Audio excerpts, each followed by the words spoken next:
Alam mo bang may mga salitang unti-unting sumisira sa tiwala mo sa sarili, sa relasyon mo sa iba, at sa kinabukasan mo kahit hindi mo namamalayan? Oo, isang simpleng negatibong salita lang pero paulit-ulit mong sinasabi, pinaniniwalaan mo na rin. Sa video na to, pag-uusapan natin ang 12 mapanirang salita na dapat mong itigil ng sabihin kung gusto mong mabuhay ng may kumpiyansa, ng may saya at direksyon. Ready ka na bang baguhin ang takbo ng buhay mo? Tara, simulan na natin. Number 1. Ang bobo ko. Isa ito sa mga pinakamasakit at pinakanakakalasong salita na madalas natin nasasabi. Minsan pa nga sa ibang tao, pero mas madalas sa sarili natin. Sa sobrang dami ng pressure mula sa paligid, mula sa eskwela, mula sa trabaho, social media, at maging sa sariling pamilya, minsan nararamdaman natin na kapag hindi natin nakuha agad, kapag nagkamali tayo, o kapag hindi tayo nakaperform tulad ng inaasahan, ang bilis nating hatulan ang sarili. Bobo ako. Parang automatic na reaksyon. Pero ang problema, sa tuwing sinasabi natin ito, pinapalakas natin ang paniniwalang hindi tayo sapat. Unti-unti, hindi lang ito nagiging biro, nagiging totoo na siya sa isip natin. At habang tumatagal, nahihirapan tayong subukan muli dahil nabuo na ang paniniwala na wala naman tayong kakayahan. Hindi natin namamalayan, tinatanggal natin ang sarili nating karapatan na matuto at magkamali. Walang taong ipinanganak na alam na agad ang lahat. Lahat tayo ay dumadaan sa proseso ng pagkakamali at pagkatuto. Pero kapag tinawag mong bobo ang sarili mo, para mo na rin sinabi na wala ka ng pag-asa. Binabara mo agad ang pintuan ng improvement at mas pinipili mong matauhan kaysa matuto. Hindi mo deserve ang ganong trato, lalo na mula sa sarili mong bibig. Masakit din kapag sa ibang tao mo ito binabato. Hindi natin alam kung anong pinagdadaanan nila, gaano sila nagsumikap, o kung anong effort ang inalaan nila para lang sumubok. Ang salitang ito ay parang martilyo. Hindi lang ito basta hampas, kundi direktang wasak sa kumpiyansa ng isang tao. At minsan, kahit biro pa natin ito sinasabi, matagal itong nananatili sa puso ng pinagsabihan. Ang katotohanan, ang pagkakamali ay hindi sukatan ng talino. Ang pagkakamali ay bahagi ng pagiging tao. Pero ang paniniwala mong bobo ka, yan ang tunay na hadlang sa talino. Dahil walang sinuman ang tunay na natututo kung ang panimula ay panlalait sa sarili. Kaya simula ngayon, bantayan natin ang mga salitang lumalabas sa ating bibig, lalo na yung mga patungkol sa sarili. Dahil kung gusto mong maniwala ang mundo na may halaga ka, dapat magsimula ka sa sarili mong paniniwala. Number 2. Sana mamatay na ako. Ito marahil ang isa sa mga pinakamabigat at pinakanakapangilabot na linyang maaaring masabi ng isang tao. Hindi lang sa iba, kundi minsan, tahimik pero paulit-ulit sa sarili. Kapag ito ay nasambit, hindi ito basta-bastang salita lang. Isa itong sigaw ng damdamin, isang buntong hininga ng pagod, sakit at pagkawasak na hindi na kayang ikulong sa loob. Kapag sinasabi natin ito, kadalasan gusto lang natin na matapos ang sakit. Gusto nating tumigil ang paulit-ulit na pagkatalo, ang sunod-sunod na pagkabigo, ang tila walang katapusang pakiramdam ng pagiging mag-isa kahit nasa gitna ng maraming tao. Ito ang salita ng taong pagod nang ipaglaban ang sarili, pagod nang umasa at pakiramdam ay wala nang natitirang silbi sa mundo. Pero ang masakit, habang mas nasasaktan tayo, mas napapaniwala tayo ng sarili nating isip na ang kamatayan ang sagot. Mas napapaniwala tayo na wala nang makakaintindi, wala nang darating na tulong at walang silbi ang bukas. Ang ganitong mga paniniwala ay parang ulap na bumabalot sa atin, makapal, madilim at nakakabulag sa mga bagay na dati-rati ay pinanghahawakan nating totoo. Ang totoo, kahit gaano man ito kabigat sa puso, hindi ito ang wakas na solusyon. Dahil sa kabila ng pagod, may pahinga. Sa gitna ng lungkot, may pagdamay. Sa ilalim ng matitinding unos, may tahimik pa ring space kung saan pwedeng magsimulang muli. Hindi natin laging kailangan ng sagot agad-agad. Minsan, sapat na muna ang makinig ang iba. Sapat na ang may kasama. Sapat na ang maramdaman na hindi tayo nag-iisa. Ang pagsambit ng sana mamatay na ako, ay hindi dapat ikahiya. Pero ito ay dapat magpaalala sa atin na may kailangan tayong pansinin, ang sarili nating sigaw na naghahanap ng tulong. Hindi ito kahinaan, ito ay paalala na tao tayo at may hangganan din ang ating emosyon. Pero kahit ganon, hindi tayo walang pag-asa, hindi tayo nag-iisa. Kaya sa tuwing papasok sa isip ang mga salitang ito, subukang huminga ng malalim at tanungin mo ang sarili mo, hindi kaya kailangan ko lang ng makakausap? Hindi kaya kailangan ko lang maramdaman na may nagmamalasakit? Dahil ang totoo, meron. Baka hindi mo palang nakikita ngayon, pero meron. At kung nagagawa mong aminin ang bigat ng nararamdaman mo, ibig sabihin, hindi ka sumusuko. Lumalaban ka pa. At kung ikaw man ay makikinig sa ganitong mga salitang binibigkas ng iba, pakinggan mo sila, hindi para husgahan, kundi para yakapin ang damdaming isinisigaw nito. Dahil minsan, ang pinakamatibay na tulong ay hindi ang solusyon, kundi ang presensya ng isang taong handang makinig. Ang buhay ay hindi laging magaan, pero hindi ibig sabihin ay wala nang saysay. May dahilan kung bakit ka pa humihinga. May space pa para sa panibagong pahina. At kahit pa hindi mo pa ito ramdam ngayon, darating ang panahon at darating ang tao na muling magpapaalala sa'yo kung bakit ka lumalaban. Number 3, wala akong silbi. Isa ito sa pinakamabigat, pinakamasakit at pinakamapanganib na salitang pwedeng manggaling sa sarili. Sa simpleng salita, parang pinipilas nito ang halaga ng pagkatao mo. Para bang sa isang iglap, binubura mo ang lahat ng effort, sakripisyo at kabutihang naibahagi mo kahit hindi mo namamalayan. Kapag paulit-ulit mong sinasabi sa sarili ang wala akong silbi, unti-unti mong pinapaniwalaan ang kasinungalingan. At mas malala pa, binibigyan mo ng space ang mundo na tratuhin ka batay sa kung paano mo tinitingnan ang sarili mo. Nakakulong ka sa isang ideyang ikaw ay pabigat, ikaw ay palpak o palya kahit hindi naman totoo.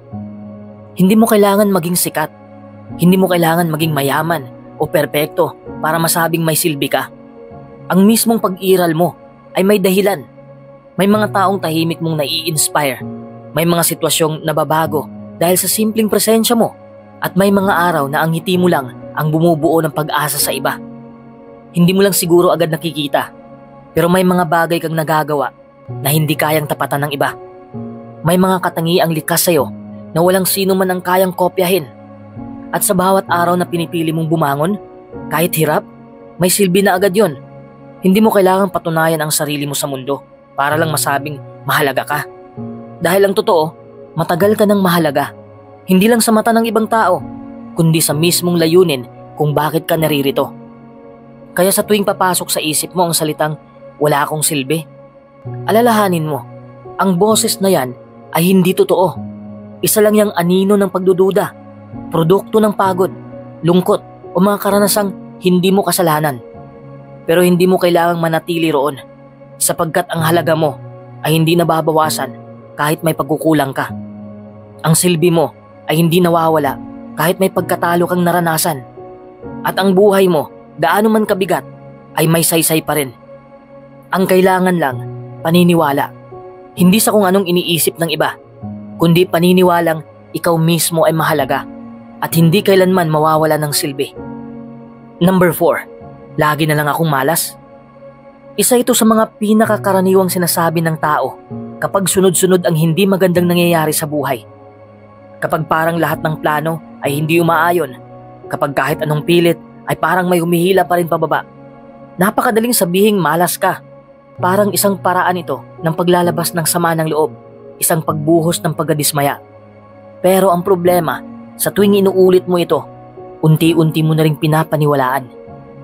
Ang salitang malas ay parang sumpa na ikaw mismo ang bumibigkas. Sa bawat pagbigkas, pinapalakas mo ang paniniwala na hindi mo kontrolado ang buhay mo, na palaging may masamang puwersang laban sa'yo, na kahit anong gawin mo, talo ka pa rin. Unti-unting nawawala ang pag-asa, lumiliit ang tiwala sa sarili, at dahan-dahan kang tumitigil sa pagsubok. Ang mas masakit pa, dumadating sa punto na kahit may maganda nang nangyari, hindi mo na ito napapansin. Kasi nakaprograma na ang isip mo na malas ka. Kaya kahit ang biyaya, hindi mo na tinatanggap bilang biyaya. Ang liwanag, hindi mo na nakikita dahil palaging anino ang hinahanap mo. Hindi ka malas. Hindi ka isinumpa. Hindi ka nilikha para talunin ang kapalaran. Ang totoo, may mga araw lang talaga na mabigat. May mga panahong hindi mo hawak ang resulta. Pero hindi ibig sabihin noon na wala ka ng pag-asa. Hindi lahat ng pagkatalo ay panghabang buhay. Hindi lahat ng delay ay pagtanggi. At hindi lahat ng mahirap ay malas. Minsan, ito ang paraan ng buhay para patibayin ka. Kapag sinasabi mong, lagi na lang akong malas, para mo na rin sinasabi sa sarili mong, huminto ka na. Pero ang totoo, hindi ka dapat tumigil. Dahil sa bawat pagkatalo, may bagong kaalaman. Sa bawat pagkabigo, may bagong direksyon. At sa bawat sakit, may tinuturo ang buhay. At hindi yan basta-basta ibinibigay sa kung kani-kanino. Kaya sa halip na isipin mong malas ka, alalahanin mong tao ka. At ang tao, kahit ilang beses pang madapa, laging may kakayahang bumangon. Number 5, ang tanga-tanga ko. Oo, ang salitang ang tanga-tanga ko ay isa sa pinakamapanirang pahayag na madalas nating nasasambit, lalo na kapag tayo nagkamali o nabigo. Parang simpleng biro lang minsan, pero sa totoo lang, paulit-ulit na pagbigkas nito ay unti-unting sumisira sa kung paano natin tinitingnan ang sarili natin. Sa bawat ulit na sinasabi mo ito, pinapatibay mo sa isip mo na ikaw ay palpak, mahina o hindi marunong. Kahit hindi naman yun totoo. Hindi lang ito basta ekspresyon ng frustration. Isa itong paniniwala na unti-unting nag-uugat sa isipan. Ang isip kasi natin parang lupa. Kung anong binhi ang paulit-ulit mong itanim, yun din ang tutubo. Kapag sinasabi mong ang tanga-tanga ko, para mong sinasabing hindi ka karapat dapat matuto, magbago o umunlad. At darating ang panahon na kahit hindi mo na sinasabi ito ng malakas, mararamdaman mong totoo na siya. Para kang laging may kasamang boses sa ulo mong humihila pababa. Ang mas malala pa, ang ganitong klaseng salita ay hindi lang panandali ang sakit. Nagiging habit siya. Nagiging reflex. Sa bawat pagkakamali, yan agad ang unang lumalabas sa bibig mo. Na parang ikaw na mismo ang kalaban ng sarili mo. Imbis na ikaw ang unang magpatawad at umunawa sa sarili mo, ikaw pa ang unang nanghuhusga at naninira. Walang kaaway na mas mapanira kaysa sa panloobong boses na paulit-ulit na sinasabing wala kang kwenta. Hindi mo kailangan maging perpekto. Hindi mo kailangan palaging tama. Pero ang kailangan mo ay kaunting kabaitan sa sarili mo. Kasi sa totoo lang, sa mundong ito na puno ng pressure, comparison at panguhusga, isa ka sa dapat unang-unang nagtatanggol sa sarili mo, hindi ang una-unang sumusuko. Ang bawat pagkakamali ay pagkakataong matuto. Hindi dahilan para murahin ang sarili. Hindi mo kailangang dalhin ang bigat ng salitang tanga, lalo na kung ang puso mo ay handang matuto at ang isip mo ay bukas sa pagbabago. Huwag mong hayaang ang sarili mong dila ang maging dahilan ng paninira sa sarili mong kinabukasan. Number 6, ang pangit ko. Oo, napakabigat at madalas hindi natin namamalayan ang epekto ng mga salitang gaya ng hindi ako maganda, hindi ako gwapo, ang pangit ko. Lalo na kapag paulit-ulit natin itong sinasabi sa sarili. Kapag pinaniwalaan natin na hindi tayo maganda, hindi lang ang panlabas nating anyo ang pinupuna natin, kundi unti-unti nating pinapaniwala ang sarili natin na kulang tayo, na hindi tayo karapat-dapat, na mas mababa tayo kaysa sa iba. At kapag naging habit ito, naging parang background noise sa isip natin. Laging nandoon, laging bumubulong sa mga oras na gusto sana nating maging masaya, maging confident o subukang gawin ang isang bagay. Nakakaapekto ito hindi lang sa self-esteem, kundi pati sa mga desisyon natin sa buhay. Minsan, ayaw na nating humarap sa tao. Ayaw nang subukan ng bagong oportunidad. O kaya naman ay pumapayag na lang tayo sa mas konti kaysa sa nararapat para sa atin.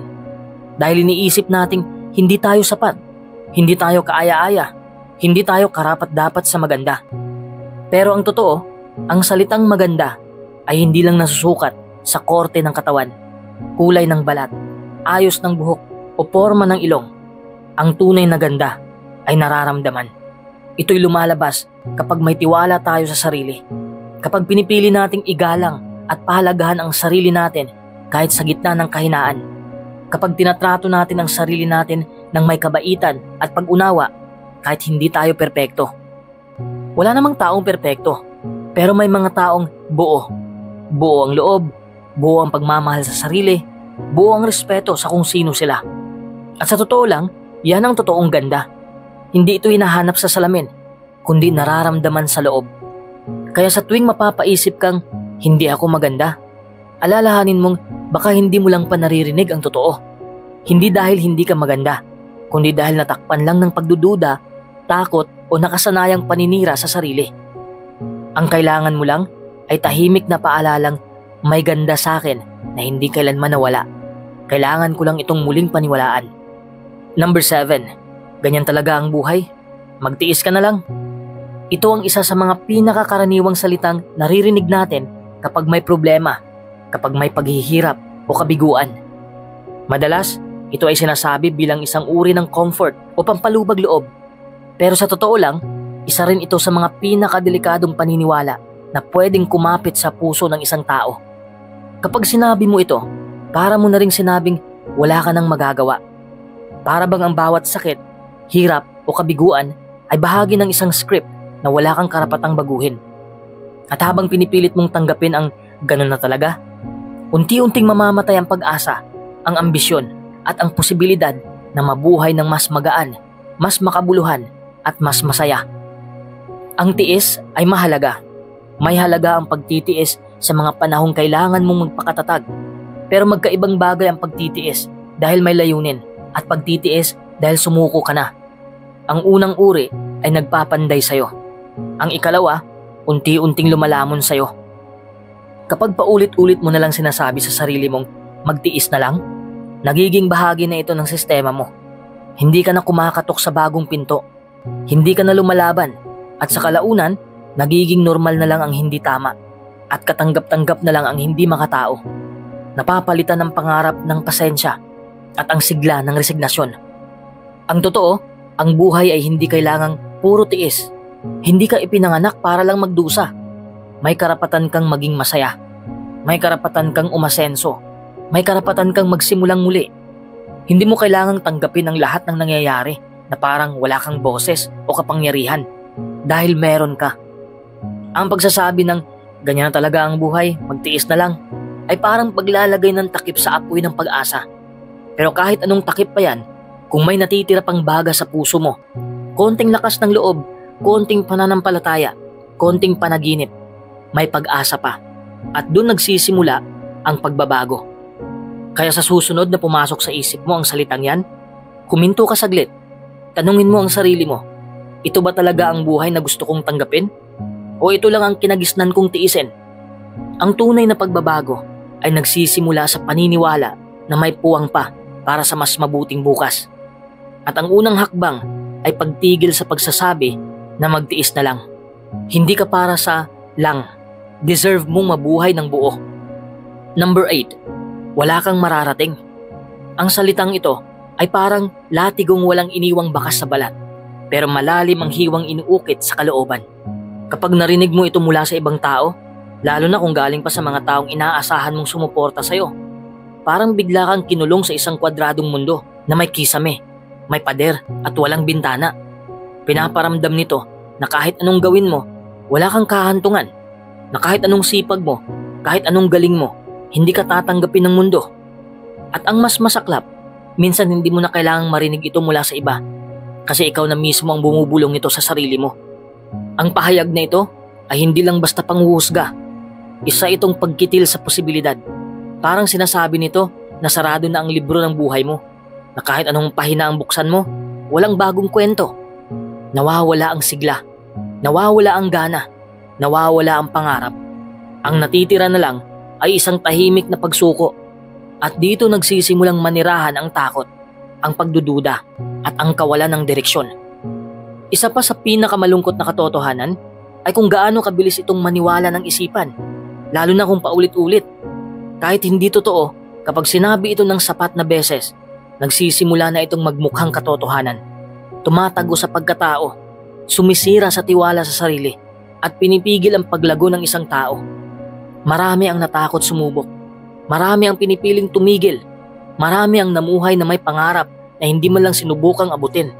Dahil may boses sa likod ng isip nilang paulit-ulit na nagsasabing wala kang mararating. At yun ang masakit, hindi dahil totoo ito, kundi dahil pinaniwala tayo na totoo ito. Pero narito ang mahalagang katotohanan. Ang salitang ito ay opinyon lamang, hindi kapalaran. Hindi ito hula at hindi ito hatol. Hindi ito salamin ng pagkatao mo, kundi anino ng paniniwala ng taong nagsabi nito. At hindi mo kailangang dalhin ang aninong yun sa buong buhay mo. Kaya't sa bawat pagkakataong ito'y pumasok sa isip mo, tandaan mong may kapangyarihan kang pumili ng ibang salita. Maaaring hindi mo agad makita ang resulta ng sipag mo ngayon, pero hindi ibig sabihin nun ay wala kang patutunguhan. Ang mahalaga ay gumagalaw ka, tumatayo ka, at patuloy kang lumalaban. Dahil sa totoo lang, ang walang mararating ay hindi totoo sa taong hindi sumusuko. Number 9. Lahat sila mas magaling kaysa sa akin? Minsan talaga, madalas tayong maipit sa ganitong mindset kung saan pakiramdam natin na palaging iba ang mas mahusay, mas mabilis, o mas matagumpay kaysa sa atin. Parang kahit anong gawin natin, parang laging may nakakauna o palaging sila ang nasa spotlight. Hindi mo maiwasang isipin na parang ikaw ang laging nahuhuli o kulang sa lahat. Ang hirap nito kasi hindi lang ito simpleng pag-iisip. Ito ay isang malaking hadlang sa pagtanggap at pagmamahal sa sarili mo. Kapag palagi mong sinasabi sa sarili mo na mas magaling sila, unti-unti nitong niluluma ang tiwala mo sa sariling kakayahan. Parang nagiging maliwanag sa isip mo na hindi ka karapat-dapat, na palaging may kulang sa'yo, kaya kung ano man ang gustong gawin ay parang mali o hindi sapat. Pero ang katotohanan, iba-iba talaga tayo ng bilis at paraan ng pag-unlad. Hindi lahat tayo pareho ng landas o timing sa buhay. May mga araw na pakiramdam mo, slow ka, pero hindi ibig sabihin na hindi ka naglalakad o gumagalaw. May mga pagkakataon na pakiramdam mo, hindi ka kasing galing nila, pero maaaring ang lakas mo ay nasa ibang aspeto na hindi mo pa nasusubukan ipakita. Ang paghahambing ng sarili sa iba ay parang pagtingin sa isang laro kung saan lagi kang nahuhuli, pero hindi mo nakikita ang mga laban na nilalabanan mo araw-araw. Kaya kahit gaano man tayo mapagod o ma-frustrate, mahalagang tandaan na ang iyong progress ay hindi nasusukat sa bilis ng iba. Ang mahalaga ay patuloy kang sumusubok at naniniwala na may kakayahan kang umangat, kahit pa unti-unti lang. Kapag paulit-ulit mong sinasabi na lahat sila mas magaling kaysa sa akin, parang sinasabi mo rin sa sarili mo na wala kang kakayahan na makipagsabayan, na hindi mo kaya abutin ang mga pangarap mo. At ito ang nagsisilbing harang para hindi ka magpakasipag o magpatuloy. Kaya mas mabuti kung palitan mo ang ganitong pag-iisip ng paniniwala na bawat isa ay may kanya-kanyang tagumpay na tatahakin. Hindi mo kailangan maging kopya ng iba para maging magaling. Sa halip, yakapin mo ang sarili mong ritmo, sarili mong lakas at potensyal. Sa tamang panahon, mapapansin mo rin ang sariling galing mo at mas magiging matatag ka sa pagharap sa anumang hamon. Number 10. Maliit lang ako, wala akong boses. Maraming tao nakakaranas ng pakiramdam na maliit lang sila sa mundo. Parang ang layo nila sa mga nangyayari at ang liit ng kanilang papel sa malalaking bagay. Dahil dito, madalas nilang iniisip na wala silang boses, na wala silang kapangyarihan o halaga sa mga usapin o desisyon na nangyayari sa paligid nila. Pero ang totoo, ang ideya na kailangan maging malaki, malakas o sikat para marinig ay isang malaking maling akala. Hindi kailangan maging malakas para magkaroon ng epekto. Sa katunayan, ang bawat isa sa atin, gaano man kaliit sa tingin natin, ay may kakayahang magdala ng pagbabago sa paraan na hindi natin agad nakikita. Ang mga maliliit na kilos, simpleng salita o kahit simpleng presensya ay may lakas na makaimpluwensya sa iba, magbigay ng inspirasyon at makapagsimula ng mas malaking galaw. Ang boses mo ay mahalaga kahit hindi ito maramdaman agad. Dahil ito ang nagsisimula ng mga usapan, nagpapalakas ng loob ng iba at nagbubukas ng pinto para sa mga pagkakataon. Hindi sukatan ang laki o dami ng tao na nakikinig sa'yo para patunayan na may boses ka. Ang mahalaga ay nagsisimula kang magsalita kahit mahina man ito sa simula, dahil bawat boses na tinatanggap at pinapakinggan ay nagiging bahagi ng pagbabago na unti-unting lumalago. Number 11. Wala ng pag-asa. Ang pagsabi ng wala ng pag-asa ay parang pagdideklara na tapos na ang laban bago pa man ito magsimula. Kapag sinabi natin ito, para tayong isinusuko agad ang sarili sa gitna ng unos. Naiisip natin na wala na talagang solusyon sa problema, na wala nang pwedeng gawin upang bumuti ang sitwasyon.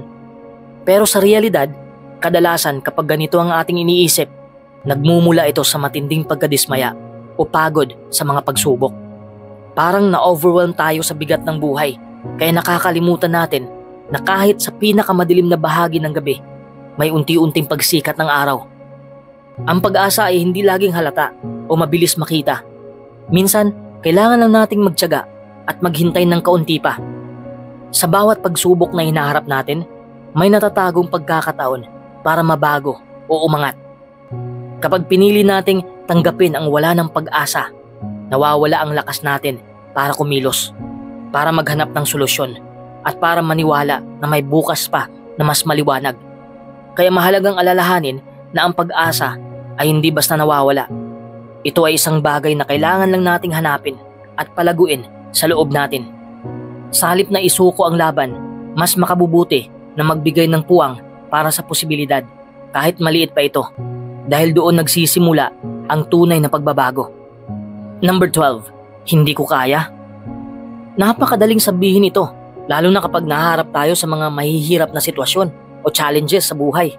Parang ang laking pabigat ng mga salitang ito sa puso at isip. Dahil sa mismong pagsambit nito, parang sinasabi natin na wala na tayong lakas o kakayahan para subukan kahit pa maliit lang ang unang hakbang. Kapag sinabing hindi ko kaya, hindi lang ito simpleng pag-amin ng takot o pag-aalinlangan. Ito ay nagiging pader na naghaharang sa atin para wag nang umusad. Parang sinasabi natin sa sarili natin na hindi tayo karapat-dapat na magtagumpay o makamit ang mga pangarap natin.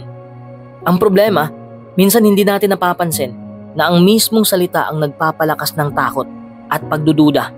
Kaya nagiging dahilan ito para talagang mawalan tayo ng motibasyon.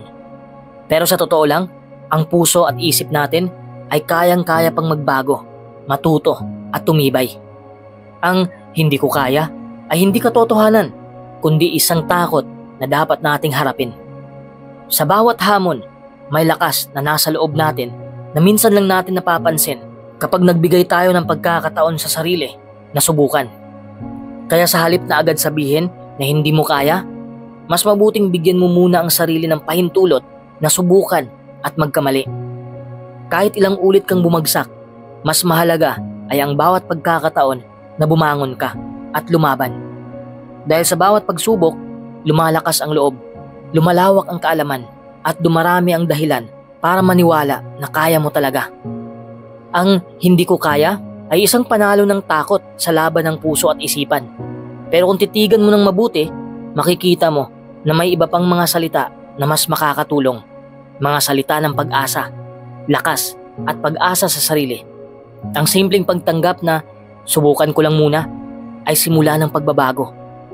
Sa bawat salitang binibigkas natin, para sa sarili o para sa ibang tao, may kapangyarihang taglay na maaaring bumuo o tuluyang sumira. Hindi natin namamalayan, pero madalas, ang mga salitang inakala nating simpleng sambit lang ay unti-unting bumabakas sa isipan, tumitira sa damdamin at humuhubog sa pagkatao. Kapag paulit-ulit nating sinasabi ang negatibong mga salita, para nating pinipigilan ang sarili nating lumipad, nililimitahan ang posibilidad ng tagumpay at sinasakal ang pag-asa. Ang bawat hindi ko kaya, wala akong silbi, bawat mapanirang salita na ibinabato natin sa sarili o sa kapwa ay parang lason. Unti-unting nagpapahina, nagpapalubog at nagpapadilim sa mundo ng isang tao. Sa panahon ngayon na puno ng ingay, pressure at kompetisyon, mas lalo nating kailangan ang mga salitang nagbibigay lakas. Hindi yung bumubunot sa pinaghirapang tiwala sa sarili. Ang pag-iwas sa mga salitang negatibo ay hindi pagpapanggap. Hindi ito pagiging toxic positivity. Ito ay isang anyo ng pagtatanggol sa sarili. Kapag pinili nating huwag magsalita ng mga bagay na makakasakit, kahit sa gitna ng matinding emosyon, pinipili nating lumago. Pinipili nating maging matatag. At higit sa lahat, pinipili nating maging mabuting impluwensya sa paligid natin. Lahat tayo ay may mga pinagdadaanan. Lahat tayo ay may kahinaan. Pero hindi ito dahilan para lasunin natin ang sarili nating pagtingin sa mundo. Kung gusto nating umunlad, maghilom at lumigaya, kailangan nating mag-umpisa sa mga salitang binibigkas natin araw-araw. Sapagkat ang dila ay maliit na bahagi ng katawan, pero ito'y may kapangyarihang magdayo ng kinabukasan o wasakin ang landas. Kaya sa bawat araw na dumarating, piliin mong magsalita ng may kabutihan. Piliin mong maging mahinahon, magpatawad at magbigay inspirasyon. Hindi lang sa iba, kundi lalo na sa sarili mo. Dahil sa huli, ang klase ng buhay na meron ka ay kadalasang refleksyon ng mga salitang pinili mong paniwalaan.